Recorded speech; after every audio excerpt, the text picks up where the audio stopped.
After a lot of heat and dust in the lead up to the local government elections on Wednesday, the ANC continues to dominate the South African political landscape. The party won 63.6% of the votes in Wednesday's elections, but it lost votes in all provinces except KwaZulu-Natal. In 2006, the ANC won 65% of all votes cast. This time, the ANC only managed to gain in KwaZulu-Natal, where the IFP has imploded. The success story of the elections is the DA, which is the only political party that increased its support in these elections. The DA got 23.9% of votes nationwide and won the hotly contested city of Cape Town with 62% of the vote. My guests today to discuss the elections are DA leader Helen Zille in our Cape Town studio and ANC Secretary General Gwede Mantashe with me here in Johannesburg. Gwede Mantashe, welcome to the show. I'm going to start with you. I see you're shaking your head already. I'm shaking no head, Justice. That's very good. Because I want to tackle you on the issue of the way you ran this election campaign. Your leaders continuously used race and racial language in a manner that seems to be saying that the ANC has lost its non-racial ethos. On Friday, we had Julius Malema calling an opposition leader a tea lady. Many of your leaders have said, and Julius Malema again coming up and saying the DA is a party for whites. Does that mean that Joe Slovo and Derek Hanekom can't find themselves in the ANC? Yeah, what you are saying, just I've heard it from Helen. I prefer it when I hear it directly from Helen. Well, it hasn't been Helen only who said Let me make my point. I've heard it from Helen. It's much better when I hear it directly from Helen than from you. No, I'm not about people, Helen. What I'm saying is that many people are asking about whether you were running a race election or a delivery election. I hope you are going to give me time to answer your question. Please go ahead. Otherwise, if you want to hear your voice, you can as well talk alone. Go ahead and answer the question. The reality of the matter is that commentators and analysts sometimes make predictions. When they are not materializing, they spin them differently. Julius Malema is not many leaders of the ANC making particular statements. It's Julius Malema making particular statements. The ANC doesn't run a racial race campaign. The ANC is a custodian of non-racialism in this country, in policy and in practice. That's why you can acknowledge Boslovo, Hanekom, you can list them. The list is long. The reality of the matter is that we're running a very dynamic and very exciting campaign this year. It was quite tight in some areas, I must say. We set ourselves some objectives that we wanted to achieve. Others we did, others we didn't. Well, what about Ngaba Faku in Nelson Mandela Bay saying that black people who voted for the DA should be driven into the sea, for example? That's racial undertones. No, there's no such a policy of the ANC. Because just I want you all the time to talk to the ANC on its policies, on how we articulate it. Nelson Mandela Bay was quite a hectic campaign there. The DA and the opposition had set their eye on it. They thought that they would take it, they will have it, because they looked into the 2009 election result and thought that there was a possibility. That possibility has not materialized. That is the reality of the matter. Let me bring Helen Zille into the debate. Helen, I've been watching over the past few days you and your party celebrating, saying you've done very well. There are gains in metros and across the provinces. But I'm not actually convinced by your celebrations. You got just over 23%, and actually it seems as if you're becoming just a party for minorities, because if you look at the statistics, 21% of South Africans are white-colored Indian, and that seems to be the DA. You've hit the ceiling. You're not going to grow anymore. Not at all, Justice. I can assure you that this gives us a very, very solid base among black voters, about which I'm very excited. We won approximately 10 majority black wards across the whole country for the first time. Some wards entirely black that we won. Black South Africans freely choosing to vote for the Democratic Alliance. That is absolutely wonderful. From Twaing to Lady Freya across South Africa, and I'm so excited about that. Then, of course, there are many, many mixed wards where black people must have voted for us in considerable numbers to have got the results that we got. Take Sea Point, for example. That's certainly not a white ward, and we got 92% of the vote. So it's a stunning, stunning result. We've got a platform which I believe is sustainable, gives us a fantastic jump into 2014. That campaign for us has already started. We've worked very hard on our plan for 2014, and I'm absolutely delighted. We've broken the racial mold, and we will build on that. We've moved into the space of non-racialism in South Africa. The numbers, though, when I look at them, actually, I'm not convinced by that still. Again, I go back to the 21%. I look at Johannesburg. I look at Tshwane. You look at what's happening, particularly in those metros, and then you look at Soshanguve, Mamelodi, Soweto. What you are saying doesn't actually gel with the numbers in those big metros. Well, let's take a look at some of the numbers then. In the last local government election in Nelson Mandela, the ANC got 71%. This time, they dropped to just under 52%. At the same time, COPE collapsed. Where did the ANC's lost votes go to? They went to the Democratic Alliance. We grew from about 24% to 39% in the Nelson Mandela Metro. That is why somebody like Neba Faku has to resort to that extreme form of racism, arguing that any black person who voted for the DA must be driven into the sea. He hasn't been repudiated yet by the leader or anything else. And he only said that because so many black South Africans actually voted for us. Otherwise, we couldn't have got that result. Helen Zille is saying the DA has essentially blasted your vote in Nelson Mandela Bay, and I must say you're only at 73% in the Eastern Cape, which is unusual. It's not unusual. Local government elections are different to national elections every year. We're lucky that we had a higher turnout this year. Everybody predicted 40%. I think I was the only person who went public and said we'll get more than 50%, and people didn't believe me at the time. And what is important in local government elections, Justice, is not only the global figure, it's the number of municipalities you control. We're controlling 71% of municipalities in the country, as we sit here today. 198 outright. We are still going to negotiate with partners to be in coalitions. We're not going to lie down there. And we're controlling 71%, we're at 63%. As far as we're concerned, that is quite a stunning performance. Many of the commentators talked of a figure of 52%, and therefore there is a doubtful 10%. We may drop under 60. We have not dropped under 60. We're a majority party. We are strong out there. The difference between us and the DA is that we're on top. We must remain there. DA is at the bottom. It must grow. That's why it acquires Patricia de Lille. It acquires Zimbabwean in KZN, and then that acquisition is reflected in the growth. So the point I'm making is that there's nothing wrong with the opposition parties acquiring each other and absorbing each other. If you go and look into that board in the IEC, you'll see that, leave the alubalu about the ANC shaken of the Sunday Times. What you should be looking at is that parties that are disappearing fast and quick are the smaller parties. And that is what we must be talking about. And therefore, you are seeing the opposition consolidating. But the point that Helen Zille makes is that in Nelson Mandela Bay in particular, moving from 27% to 40%, that's not just a COPE number. No, they have grown. But the reality of the matter is that in the 2009 elections, we dropped below 50%. The fact that we've inched up means that we're rebuilding our base in Nelson Mandela Bay. And actually, if you can go and do a detailed analysis, you'll see a number of no voting in Nelson Mandela as well. And that's a protest against yourself? It's fine. We have no problem with the protest against ourselves. Helen Zille, let me come back to you. You, for months now, and on this show, we've gone at you about the Makaza toilets and so forth.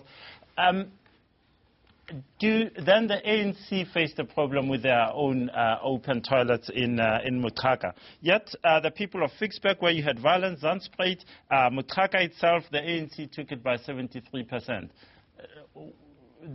You tried to bring delivery into the story. I don't think that's a delivery story at all.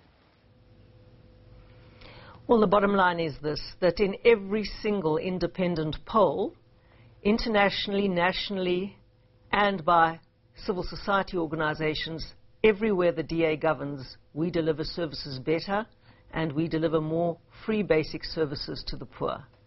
We have to make the issues the issue in elections in South Africa. And the wonderful thing about this election was that for the first time, amongst a very meaningful sector of the electorate, the issues became the issue and not race. And perhaps the most significant thing about this election, Justice, is that it repositioned the two major parties completely, and that will be the trajectory going forward. For example, the ANC has abandoned the space of Nelson Mandela. They've abandoned reconciliation, redress, delivery, diversity, and they've moved into the space of racism, sexism, intolerance, and the kind of rhetoric that Mondli Makhanya of Avusa compared to Hitler's Germany. That is the kind of rhetoric and space that the ANC has moved into. Gwede Mantashe is listening to you now, and I see he's making copious notes. We're going to go to an ad break. When we come back, he's going to respond to that. Stay with us.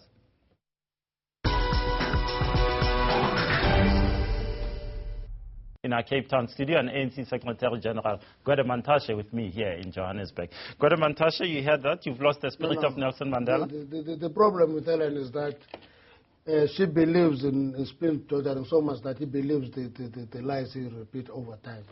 In the Western Cape, the best run municipality was Saldanha Bay, and it was run by the ANC. The worst performing municipality in the Western Cape was Waterskloof, run by the DA.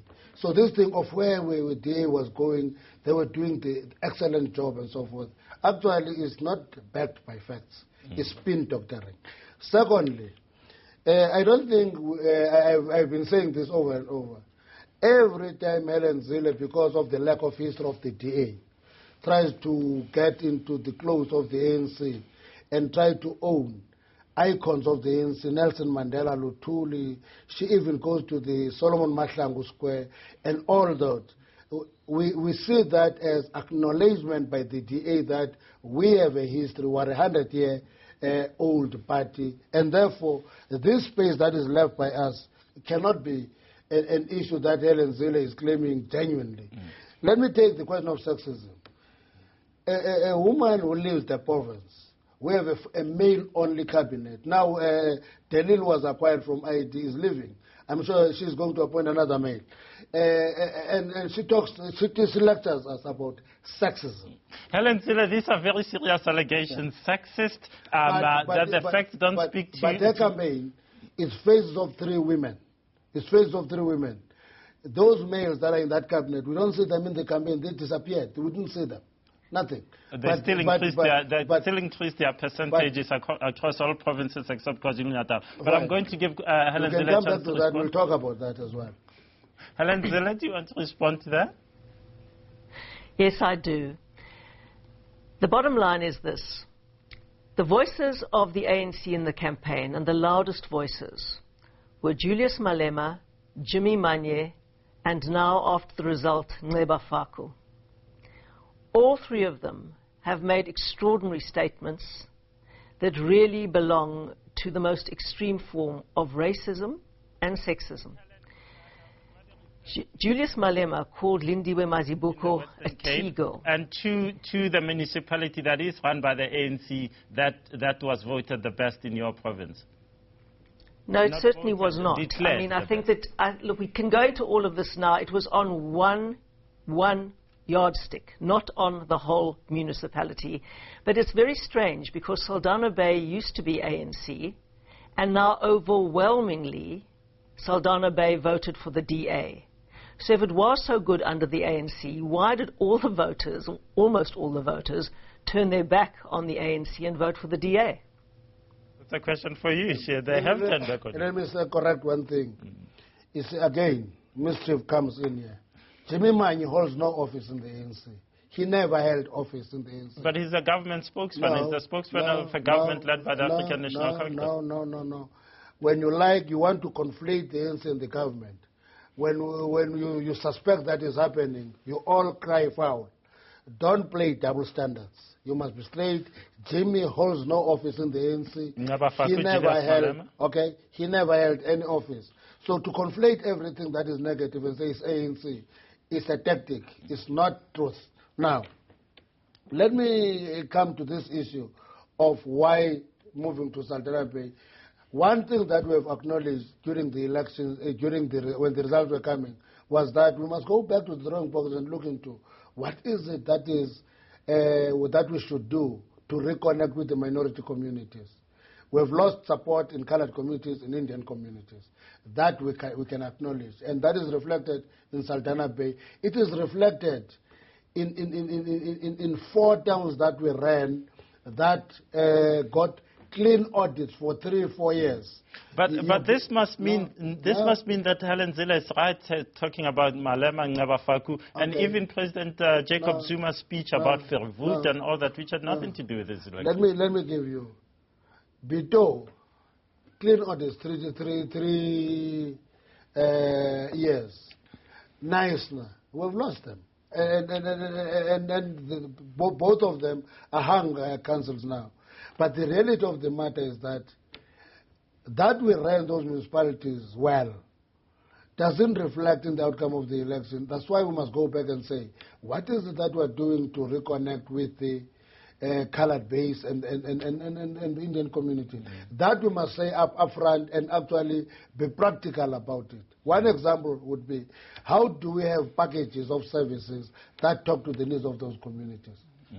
Helen Zille, let me bring you in. You still have Midval, and you've actually increased somewhat Midval in Gauteng. But a lot of people say, and Gwede Mantashe refers to this about the clean bill of health in some of those municipalities. The stories that came out about Shitreka, for example, Shitreka township right next to Midval, to Meyerton, are shocking, some of them. And I mean, I don't know if this was electioneering on the part of the ANC with toilets suddenly being delivered. But the truth of the matter is that Shitreka is a hellhole. And the question to you is, how are you going to make things better in a place like Midval and in some of the places that you now control, particularly in the Western Cape? Well, let's first talk about the stories that were coming out of Shitreka, because the Sowetan particularly ran them. And then we found out that the person who was writing them, pretending to be a journalist, was actually the PAC's mayoral candidate in the area. Also, as regards the toilets, they were ordered by the DA municipality from the province at least a year ago. There was delay after delay after delay, and eventually, a week before the election, those toilets arrive and the ANC takes credit for them. I mean, you must see all through these things, because that's precisely what happens. And nevertheless, we increased our majority, and many black people voted for us in Midval because they could see what we were doing. But that doesn't mean getting a clean bill of health, again, doesn't mean that there is delivery happening across. What are you going to do? Particularly in Shitreka and in other places where people say, yes, the DA is doing fantastically well, it's getting a clean bill of health, the Auditor General says this and that, but actually there is an island of happiness in Meyerton and a sea of poverty in Shitreka. Well, I wasn't talking about all the clean audits that we've had, but obviously being financially sound really underpins service delivery.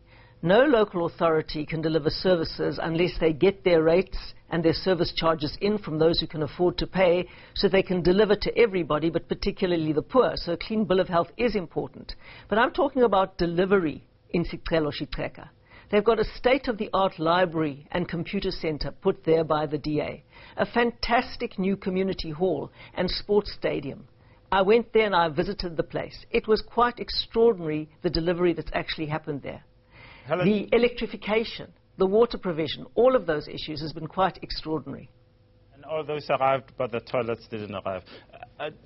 Gwede Mantashe, 2014, what happens now? What lessons have been learned, and what are you, with your crystal ball in front of you, predicting for the ANC? 2014, the ANC will continue doing well. It will continue dominating the politics of South Africa, because despite all the stories of non-delivery, you cited a number of townships that saw service delivery protests and say, but the ANC still controls them. It's because if you go to Diepsloot, you'll find out that we've already built more than 7,000 houses. We have not eradicated the backlog of housing in Diepsloot. You go to Zatsfontein, you'll find delivery of infrastructure. There are still problems. You'll go to Setsotho. You'll go to Setsotho. You'll find out that there is a problem of bulk water supply, but services are delivered. So some services are delivered, but people are still voting on history. Yes, they're not voting on history. We did the campaign. We're not doing desktop research justice. We go out there, we talk to these people. I was in Setsotho physically. So we talk to these people. I can point to you, this is a house, there's water, there's sanitation, and the streets are bad. And what does that mean for 2014? Are you going to increase or lower what your is important support? What is important is the ANC will remain hovering around to that majority in 2014. Helen Zille, and your predictions for 2014, what have you learned from these elections? Well, we have repositioned ourselves in these elections as the party that has moved into the vacuum left by the ANC when they abandoned the values of Nelson Mandela. So we're going to build on our base in this election as the party for reconciliation, for redress, for delivery, for diversity, all of those magnificent things. And we're going to build on that and attract more and more South Africans. The most important thing about this election is that we in the DA got more votes from every sector of society, from black, coloured, Indian and white, because the vast majority of South Africans wants a party that brings people together, not drives people apart, not divides people. Helen Zille, thank you very much for your time. One second you get, Mr. Mantashe. You see, Helen Zille is very opportunistic. Helen Zille has Helen Suzman to talk to. He has Colin Eglins to talk to, not Nelson Mandela. Nelson Mandela does belong to all of South Africa. Nelson Mandela, no. Nelson Mandela is a product of the ANC. He was shaped by the ANC. He has shaped the ANC. Nobody can. He's not up for grabs. Isn't he for all of us? He is for everybody, because the ANC is for everybody. Nelson Mandela is an international icon, and he was the father of our nation. Because the ANC Everyone was recognized internationally. supports the vision that Nelson Mandela had. It's just Helen tragic Zille, that the ANC Helen Zille and Gwede Mantashe, thank you very much for both of you for your time. This is the Justice Factor. We'll come back with our winner and loser after the break.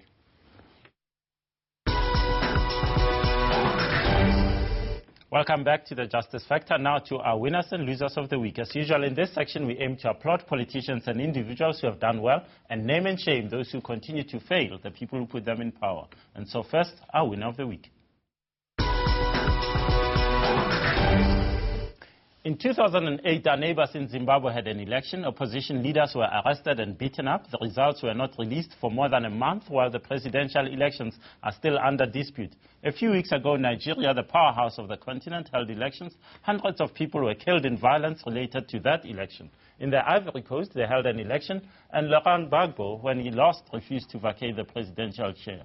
Now think about us here in South Africa. On Saturday, just 3 days after the election, final audited results were released, and everyone accepted them. The elections were well run, violence-free, and South Africans turned out in numbers for them. What does it all say? It says we are a fantastic, working, and maturing democracy. So our winner of the week is the voters of South Africa and the Independent Electoral Commission.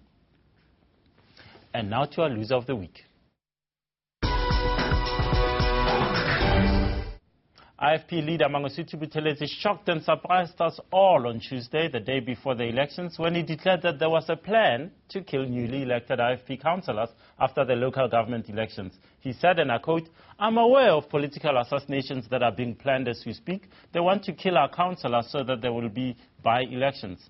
The man did not offer any evidence for this inflammatory statement just a day before the elections. The next day, though, his party was comprehensively blasted in those elections. Instead of making unfounded allegations and taking us back to the violence of the 1980s and 1990s, this man should have campaigned harder. The days of violence are gone, Shenge, and you need to win your battles at the ballot box. And so our loser this week is IFP leader Mangosuthu Buthelezi.